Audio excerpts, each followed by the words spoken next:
어린이까지 감염시킨다.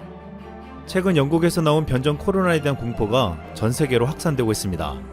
얼마 전까지 전 세계 최초로 백신 접종을 시작하며 큰 기대를 가졌던 영국은 불과 일주일 만에 최악의 위기를 맞고 있습니다. 존슨 총리는 변종 바이러스로 인해 수도 런던과 잉글랜드 남동부에서 급격히 감염이 확산되고 있다며 긴급 봉쇄를 결정했습니다. 실제로 영국은 지난 일주일 동안 1일 신규 확진자가 3만 명을 넘으며 이전 7일 평균의 2배가 넘게 확진되었습니다. 영국 전문가가 이 새로운 변이가 곧 전 세계에 창궐할 것이라고 발표하자 이웃 나라를 비롯한 전 세계 국가들이 비상이 걸렸습니다.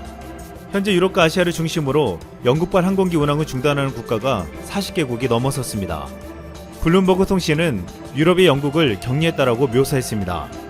그러자 지금 런던 시드로 공항에는 영국을 탈출하려는 인파가 몰려 극심한 혼잡을 빚고 있습니다. 다행히도 전문가들은 지금 개발된 백신이 변종 코로나를 막아낼 수 있다고 말하고 있습니다. 그런데 일부 전문가들은 백신이 코로나 돌연변이를 만들어낼 수도 있다고 경고하고 있습니다. 지난 20일 미국 뉴욕타임즈는 수백만 명을 대상으로 한 백신 대량 접종이 회피 저항 같은 면역 반응에 대한 코로나 바이러스의 적응을 부추기고 그 결과 돌연변이 바이러스가 발생할 수 있다고 보도했습니다. 아울러 실제 코로나 바이러스가 항체가 알아차리지 못하도록 변이할 수도 있다는 사실을 보여주는 논문들도 있다고 신문은 전했습니다. 영국에서 나온 변종 코로나의 강한 전염력도 이런 진화의 산물이자 증거라는 것입니다. 영국 퀸메리대 임상역학 조사관인 딥티 구르다사니 박사도 처음에는 코로나 바이러스가 안정적이고 백신에 의한 면역 반응을 벗어날 수 없을 거라고 과학자들이 생각했지만 돌연변이가 발생할 수 있다는 사실이 최근 몇 달 동안 분명해졌다며 대량 백신 접종으로 선택 압력이 커질 경우 이런 돌연변이는 더 흔해질 것이라고 내다봤습니다.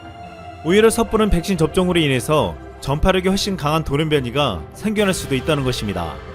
하지만 미프레더 지슨 암연구센터의 제스 블룸 박사는 백신을 무력화할 만큼 바이러스가 충분히 진화하려면 몇 달이 아니라 몇 년이 걸릴 것이라고 말했습니다. 결국 백신으로 돌연변이가 생겨난다고 해도 이를 백신으로 막아낼 수는 있겠지만 집단 면역력이 생기기 전까지는 자칫하면 감염 전파 속도는 더욱 커질 수도 있다는 것입니다. 그래서 지금 시간과의 싸움이라는 말이 더 강하게 나오고 있습니다.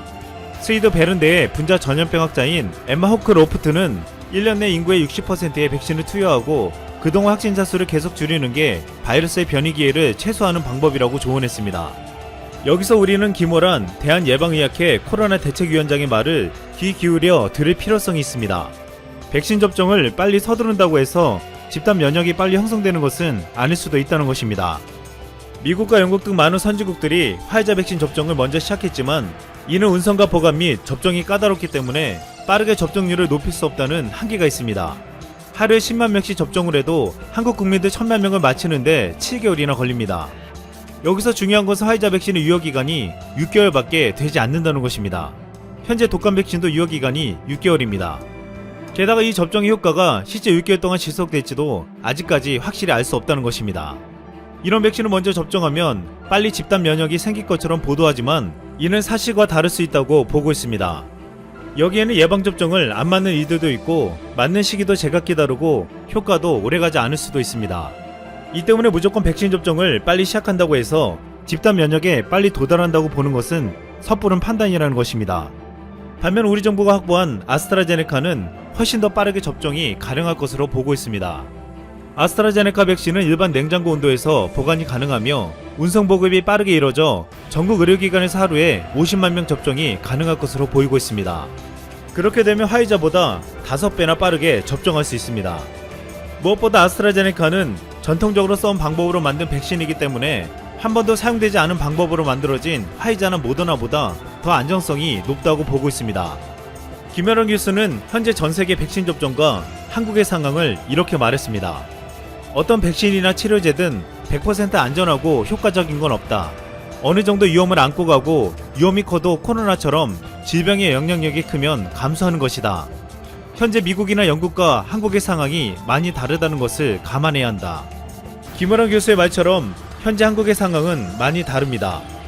한국은 최근 연일 1000명대의 신규 확진자가 나오며 사망자가 크게 늘고 있지만 10만 명대 확진자 수는 OECD 37개국 중 36위로 가장 낮은 편입니다. 전세계 국가들을 놓고 봤을 때는 19일 기준 누적 확진자 수가 총 182개국 중 131위로 집계되었습니다. 최근 한국은 위기를 맞고 있음에도 불구하고 전 세계적인 감염 확산 추세에서도 잘 막아놓고 있다는 것이 사실입니다. 전문가들은 백신을 서두르는 미국이나 유럽 같은 경우는 이미 확진자 수가 문제가 아니라 사망자 수가 핵심 문제가 되고 있다고 말하고 있습니다. 미국은 코로나로 희생되는 사람이 하루 3,000명이 넘었고 영국은 500명, 프랑스도 이미 누적 사망자 수가 6만 명을 넘어섰습니다. 이들 국가들은 더 이상 사회적 거리두기나 방역체계 개선만으로는 막을 수 없는 죽음의 공포 속에서 유일한 대안인 백신 구매에 사활을 걸고 있다는 것입니다. 미국에서 지난주 동안 27만 명이 화이자 백신을 맞았습니다. 여기서 6명이 심각한 부작용으로 응급실에 실려갔고 약 3,000명 정도는 증상이 약하지만 일상생활이 불가능해 의료처치를 받고 있는 상태라고 알려졌습니다. 이는 빠르게 개발된 백신이 부작용이 나타날 수 있다는 것을 보여주고 있고 더 나아가 앞으로 장기적인 후유증을 유발할 수 있다는 우려까지 나오게 만들고 있습니다. 영국 파이낸셜 타임즈는 지난 16일 한국을 비롯한 아시아 국가들의 전략을 보도했습니다. 아시아가 백신 전쟁에서 서양인을 실험 대상으로 삼으며 장기전을 노리고 있다는 것입니다. 파이낸셜 타임즈는 전염병이 창궐하는 미국과 유럽이 백신 개발에 열을 올리는 사이 아시아는 서양인들을 기니픽으로 삼는다고 표현했습니다. 아시아 각국들이 사회적 거리두기를 통해 바이러스를 어느 정도 통제하면서 가장 안전하고 높은 효능의 백신이 나타나기를 기다린다고 평가한 것입니다. 그러면서 한국, 베트남, 호주와 같은 국가들은 백신을 필수라기보다 선택으로 여긴다고 분석했습니다. 파이낸셜 타임즈는 마치 백신을 빨리 도입하지 않는 것은 시책이 아니라 특권이라고 말한 것입니다. 한국은 앞으로 3단계 방역을 철저하게 하고 앞으로 치료제를 통해서 환자를 최소화하며 그 다음에 백신을 사용해서 코로나 상황으로부터 가장 빨리 벗어나려는 전략을 쓰고 있습니다. 현재 많은 언론들이 미국이나 영국이 백신 접종이 시작되었는데 한국은 늦었다고 말하고 있지만 이것도 사실과 다릅니다. 미국에서도 일반인들이 백신을 맞으려면 내년 봄이나 여름이 돼서야 가능하다고 알려져 있고 영국 또한 나이 순으로 맞기 때문에 내년 11월 전까지 예방접종을 완료한다고 말하고 있습니다. 인구 3배 백신 확보로 이웃나라에 백신을 나눠준다는 뉴질랜드도 일반인은 내년 하반기에나 투약하는 것으로 알려졌습니다. 우리도 내년 2월에서 3월부터 접종을 시작해서 3분기 내로 전국민에게 백신을 공급할 예정으로 시작은 늦었지만 전국민이 접종받는 시점은 크게 차이가 나지 않습니다. 많은 언론들이 늦었다고 정부와 방역당국에 대해서 날이선 비판을 하며 연일 압박하고 있지만 우리 방역당국은 신중한 전략으로 코로나를 가장 빨리 잠식시킬 계획을 실행해 나가고 있습니다. 김여랑 교수는 지금 한국의 상황을 이렇게 비판했습니다. 정부가 서두르며 도입하려고 하면 언론이 신중해야 한다고 말해야 하는데 거꾸로 되었다. 이상 쓸멍이었습니다.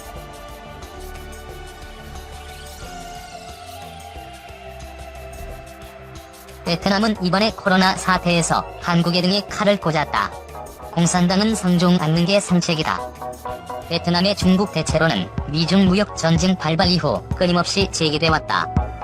실제로 삼성, 애플 등 많은 글로벌 기업들이 비용 증가 등의 이유로 생산 라인을 베트남으로 일부 옮겼거나 향후 이전을 검토하고 있다. 2020년 다시 한번 베트남 대체론이 주목받고 있다.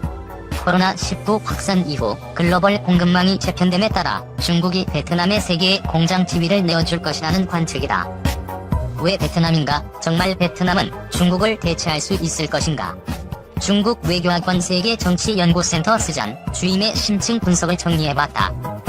왜 베트남인가? 베트남이 차세대 세계의 공장으로 각광받는 가장 큰 이유 중 하나는 인건비다.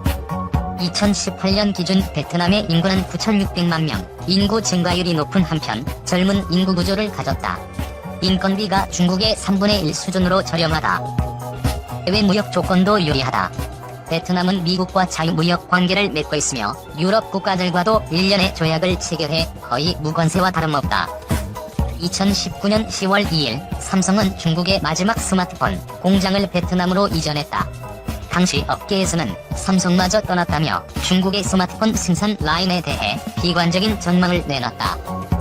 그러나 스잔 주임은 베트남 현지 시찰을 통해 다음과 같은 결론을 내릴 수 있었다고 말했다. 삼성이 이전한 건 스마트폰 라인 전부가 아니라 스마트폰 공정의 일부일 뿐이다. 베트남 공장 이전 이후에도 업스트림 생산에 있어서는 여전히 중국이 우위를 차지하고 있다는 얘기다. 지난해 공장 이전을 발표할 때 삼성은 2020년 삼성 휴대폰의 20에서 30%는 ODM으로 돌릴 예정이라고 밝힌 바 있다. ODM은 주문자가 제조업체에 제품의 생산을 위탁하면 제조업체가 이 제품을 개발, 생산하여 주문자에게 납품하는 방식이다. 제조업자가 제품의 설계부터 제작, 생산 등을 모두 주도한다는 점에서 OEM과 다르다. 스잔 주임은 중국이 바로 이 ODM 분야에서 압도적인 경쟁 우위를 가지고 있다고 강조했다. 삼성은 중국의 마지막 스마트폰 공장을 베트남으로 이전했다. 그러나 연간 20에서 30%에 달하는 스마트폰 생산을 ODM으로 돌리겠다는 말은 곧 대부분을 중국 대륙에 넘기겠다는 말과 다름없다고 그는 설명했다. 스마트폰 산업이 하이테크에 속한다면 노동집약형인 경공업 분야에서 베트남의 경쟁력은 어떠할까? 스잔 주임은 베트남의 현지 생산 라인을 돌아보던 중 가구 공장에서 있었던 일을 가장 인상 깊었던 일로 소개했다. 베트남 현지 가구 공장 사장에게 베트남 현지에서 완제품 생산에 필요한 모든 자재를 조달하는가에 대해 물었다. 현지에 제대로 된 서플라이 체인이 형성돼 완전한 현지화 생산이 가능한지가 질문의 요점이었다. 사장은 베트남에서 많은 물건을 구매 가능한 것은 맞지만 모든 걸 조달한다고 말하는 것은 적절치 않다고 답했다. 베트남에서 생산하는 가구는 주로 미국에 수출하는데 운송하려면 포장 과정을 거쳐야 한다. 포장용 종이박스는 베트남 공장에서 만들지만 이 공장에서 수급하는 종이 판자는 중국에서 들여와 사용하고 있다. 베트남은 중국을 대체 가능한가? 스주임은 위에 언급한 스마트폰과 가구 공장 두 가지 사례를 통해 공장 베트남 이전의 실상은 우리가 생각하는 것과는 차이가 있음을 밝혔다. 중국과 비교했을 때 베트남의 인건비와 관세 정책이 강점이라면 나머지 조건들은 모두 중국보다 열악한 것이 사실이라고 지적했다. 베트남에는 아직 온전한 서플라이 체인이 형성되지 않았으며 중국에서 베트남으로 공장을 이전한 사례들도 서플라이 체인 의존도가 높지 않은 산업들이다. 통계에 따르면 2018년 베트남의 GDP는 2,425억 달러로 집계됐다. 이는 중국 대도시 선전 GDP의 3분의 2, 수저의 90%에 해당한다. 같은 해 베트남의 수출입 무역 규모는 4,809억 달러로 대외 무역 의존도가 GDP의 200%를 기록하고 있다. 수출입 총액 약 4,800억 달러 가운데 무역 흑자는 65억 2천만 달러이며 흑자율은 1.3% 정도로 매우 낮은 편이다. 다시 말해 베트남은 무역 의존도는 높지만 여전히 기초 가공 수준에 머물러 있어 부가가치 창출에는 한계가 있음을 알 수 있다. 하지만 일각에서는 70년대 중국도 지금의 베트남 같았다고 반박한다. 기초 수준의 가공이 전부였지만 지금은 세계의 공장이 되었다는 것이다. 그렇다면 20년 뒤 베트남은 중국의 성공 루트를 따라갈 수 있을까? 세계의 공장이 되려면 가장 중요하며 필수적인 조건이 온전한 산업 시스템이다. 이를 위해서는 중화학공업이 필수 불가결하다. 대량의 원자재와 공업용 기계 등이 모두 중화학공업에서 기반하기 때문이다. 중국이 세계의 공장이 될 수 있었던 중요한 전제 조건 중 하나가 중화학공업 기반을 갖췄다는 점이었다. 앞서 언급했듯 글로벌 기업들이 공장을 베트남으로 이전하는 이유는 자유무역경제 체제에 기반해 대외 무역 조건이 좋고 관세가 낮기 때문이다. 그러나 중화학공업의 특징은 투입 비용이 높은 반면 창출되는 일자리는 적고 회수 기간이 길다. 단기간에 발전하려면 정부 주도의 개입을 필요로 한다. 따라서 자유시장 경제를 표방하는 베트남은 단기 내 자체 중화학공업 시스템 건설이 쉽지 않을 것이라고 스주임은 관측했다. 베트남의 미래 발전 가능성은 어떨까? 스잔 주임은 베트남 대외경제무역대학 경제정책연구소 소장 란더청 소장의 말을 인용했다. 베트남이 발전할 수 있는 최상의 상태는 중국과 말레이시아 그 사이에 있으며 중국의 산업 시스템과 긴밀하게 엮인 관계에서 기반한다.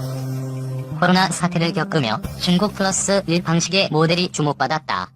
중국 공급망 마비에 따른 글로벌 기업의 고민, 그리고 마스크 대란, 휴지 대란 등은 중국에 올인한 결과가 어떤 것인지를 극명하게 보여줬기 때문이다. 세계의 공장 중국이 멈췄을 때를 대비해 중국 의존도를 낮춰야 한다는 목소리가 높다. 그래서 찾은 가장 유력한 대체 시장이 바로 베트남이었다. 그러나 베트남이 새로운 세계의 공장이 될 수 있을지 미래는 장담할 수 없다. 글로벌 공장을 돌리는데 여전히 중국의 공급망을 빼놓을 수 없기 때문이다. 베트남이 중국 세계 공장을 대체하기까지는 시일이 필요해 보인다. 아니 어쩌면 영원히 중국 서브 시장으로 남을지도 모른다. 베트남은 일본의 몇 번째로 한국민의 자존심을 건드렸음. 왜 한국에 구걸하냐? 베트남의 태도가 미래에 어떻게 변할 것인가? 최근 우한 폐렴에 대한 일련의 사태에서 한국을 대하는 베트남의 태도가 도마 위에 오르고 있다. 그동안 한국은 베트남에 많은 투자를 해왔는데 우한 폐렴 사태가 확산되자 한국인 한국 기업들을 배척하고 일본을 선택했다가 여의치 않았는지 다시 한국에 손을 내밀고 있는 모양새이기 때문이다. 베트남 기획투자부 등에 따르면 한국은 1988년 1월 1일부터 2019년 12월 20일까지 베트남에 677억 달러를 투자했는데 이는 135개 투자국 중 최대 투자국이다. 이를 이어 일본 593억 달러, 싱가포르 498억 달러, 대만 324억 달러, 홍콩 234억 달러 순이다. 특히 지난해에는 베트남 전체 외국인 투자의 20.8%를 차지하는 등 한국은 2014년 이후 매년 60억 달러 이상 꾸준히 베트남에 투자하고 있다.